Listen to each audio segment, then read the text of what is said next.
Hello friends, மே 14, 2024 இன்றைய தங்கம் மற்றும் வெள்ளியின் விலையை பற்றி பார்க்கலாம்.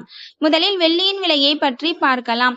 நேற்று 1 கிராம் 90 ரூபாயாக இருந்த வெள்ளியின் விலை இன்று கிராமிற்கு 70 பைசாவும் 10 கிராமிற்கு 7 ரூபாயும் அதிகரித்துள்ளது.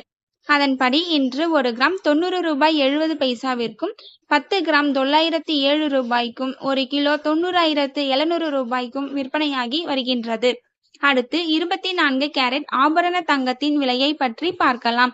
இன்று கிராமிற்கு 35 ரூபாயும் 8 கிராமிற்கு 280 ரூபாயும் குறைந்துள்ளது. அதன்படி இன்று 1 கிராம் 7,160 ரூபாய்க்கும் 8 கிராம் 57,280 ரூபாய்க்கும் 10 கிராம் 71,600 ரூபாய்க்கும் விற்பனையாகி வருகின்றது. அடுத்து 22 கேரட் ஆபரண தங்கத்தின் விலையை பற்றி பார்க்கலாம். இன்று கிராமிற்கு 35 ரூபாயும் 8 கிராமிற்கு 280 ரூபாயும் குறைந்துள்ளது. அதன்படி இன்று 1 கிராம் 6,690 ரூபாய்க்கும் 8 கிராம் 53,520 ரூபாய்க்கும் 10 கிராம் 66,900 ரூபாய்க்கும் விற்பனையாகி வருகின்றது. தேங்க்யூ ஃபார் வாட்சிங்.